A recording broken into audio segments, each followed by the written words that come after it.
પત્ની કેવા હોય. અને તમે જો જિંદગીમાં એ પત્ની તરીકે એ જીવન જો જીવા હોય ને તો દિલથી એક વખત તમારી જાતને તમે એક વખત શાબાશી આપજો. મારી ઘટના આ વાત કહી દઉં ને પછી. સુરતની અંદર આથી 13 વર્ષ પહેલાં એક દીકરી B.Pharm કરેલું અને છોકરો સામે M.Pharm, લગ્ન થયા અને લગ્ન થઈને પરણીને આવી એટલે પપ્પાએ એને પાઈ ભેગી કરીને ભણાવી હતી. અને પપ્પાને એવું હતું કે દીકરી ભવિષ્યમાં નોકરી કરશે, પોતાની જાતે પગભર ઊભી થશે. પણ અહીંયા આવ્યા એટલે સાસુબાઈ ના પાડી કે નોકરી નહીં થાય. હા, કંઈ વાંધો નહીં બા, તમે કહેશો એમ કરીશ, ઘરનું બધું કરવાનું છે. તમારી કરતાં ઓલી 2 મોટી છે ને એ કરે છે, તમે નાના છો નવાઈના નથી, તમારે કરવાનું છે. કંઈ વાંધો નહીં બા, તમે કહો એમ ચાલીશ.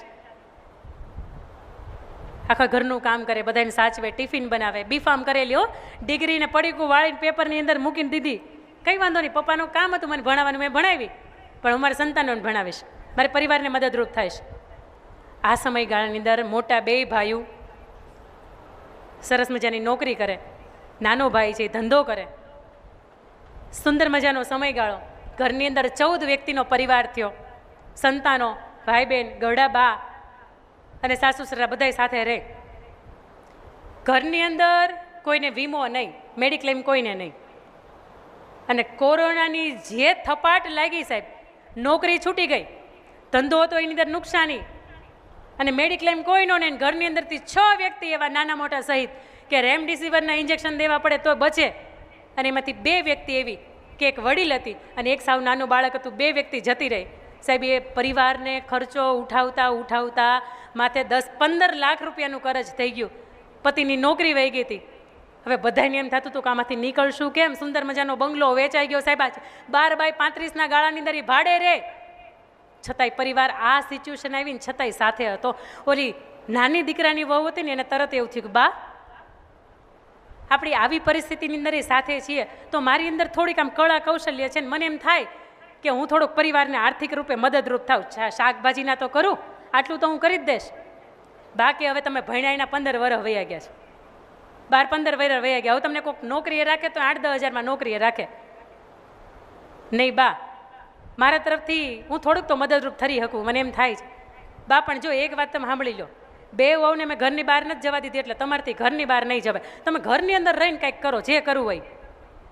દીકરાની વહુએ વિચાર્યું કે મારે પરિવારને હું આર્થિક રીતે કેવી રીતે મદદરૂપ થઈ શકું. દીકરાની વહુને સૌથી પહેલો વિચાર આવ્યો કે પોતાને ચિત્રો બહુ સરસ મજાના દોરતા આવડે છે, પેઇન્ટિંગ દોરે જ્યારે પણ સમય મળે ત્યારે. અને વિદેશની અંદર જે આર્ટ એક્ઝિબિશન થાય એની અંદર પોતાના ચિત્રો છે ત્યાં મોકલે, કોઈ વ્યક્તિ ખરીદે અને એમાંથી એને $100, $50, $70, $200, $1000 આવી રીતે આવક શરૂ થઈ. જ્યારે પણ પોતાનો સમય મળતો ને એમાંથી. એટલે ઘરની અંદર રહીને સ્ત્રી પરિવારને મદદરૂપ આવી રીતે થઈ શકી. બીજી વાત કે ઘણી વખત એવો સમય આવે કે શાકની સીટી વાગતી હોય પણ ત્યારે ચિત્ર બનાવવામાં વાર લાગે, ત્યારે ન બની શકાય. તો કે શું કરું? હું ભણી છું, મને ઇંગ્લિશ બહુ સારું આવડે છે, તો હું CBSEના ટ્યુશન ક્લાસીસ મારા ઘરેથી ચાલુ કરું. 4 બેચની અંદર એણે CBSEના ટ્યુશન ક્લાસીસ નાના નાના બાળકો છે એને ભણાવવાના શરૂ કર્યા. સવારમાં એ બાઈ 4 વાગે ઉઠે, રાત્રે 1:30 વાગ્યા સુધી 2 વાગ્યા સુધી મહેનત કરતી હોય, જેમ અત્યારે એ નરેશભાઈ કરે છે. મારા હસબન્ડ જે ગઈકાલે એમને પૂછતા હતા નરેશભાઈ હું ઓછો ખૂતા જ નથી.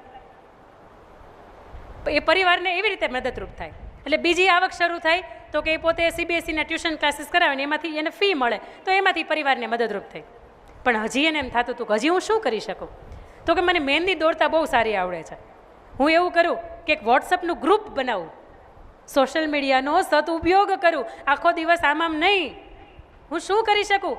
તો કે પોરબંદરની અંદરથી, સાબરકાંઠાની અંદરથી, બનાસકાંઠાની અંદરથી, પાલનપુરની અંદરથી, ગુજરાતની અંદરથી, ઉત્તર ગુજરાત, સૌરાષ્ટ્ર, કાઠિયાવાડ, આ બધાય વિસ્તારમાંથી, બધાય સિટીમાંથી 2-5 દીકરીઓ એવી ગોતું કે જેને મહેંદી મૂકતા આવડતી હોય અને જે કોલેજ ભણતી હોય એટલે એને 200-500 રૂપિયાની એને મૂડી મળી જાય. આવી દીકરીઓનું એક ગ્રુપ બનાવ્યું. અંદર 780 છોકરીઓનું એક ગ્રુપ કર્યું અને ગ્રુપની અંદર કોઈ પણની ઇન્ક્વાયરી આવે કે ભાઈ મારે મહેંદી મૂકવી છે એટલે તરત એ દીકરીને એવું કે તું મહેંદીના 1000 રૂપિયા લેતી હોય ને તો 800 રૂપિયા તારે ને 200 રૂપિયા મારા. કમિશનથી આ ધંધો ચાલુ કર્યો. દીકરાની વહુએ ઘરની અંદર રહીને બધાને હાચવતા બધાને ગરમ જમાડતા પરિવારને, પતિને, મા બાપને, બાળકોને જમાડતા આ 3 રીતે આવક શરૂ કરી. સૌથી પહેલું ચિત્રો દોરવાનું કામ કર્યું. બીજી વાત પોતાની મહેંદી મૂકતા સરસ મજાની આવડતી હતી. ત્રીજી વાત CBSEના ટ્યુશન ક્લાસીસ ચાલુ કરાવ્યા. તમે નહીં માનો, આ સત્ય ઘટના છે. 1 વર્ષના અંતે એ બાઈ 11,89,000 રૂપિયા કમાય. 89,000 રૂપિયામાંથી આખા વર્ષનું કરિયાણું એના ઘરનું ખરીદે. 1 લાખ રૂપિયામાંથી પરિવારના 5 નાના નાના બાળકો એની ફી ભરે અને 10 લાખ રૂપિયા પોતાના પતિનું કરજ બને. ભાઈ સાહેબ, આવી સ્ત્રી, આવી પત્ની જ્યારે પરિવારની અંદર મળે ને ત્યારે અંદરથી એમ થાય કે બેડો પાર થઈ ગયો.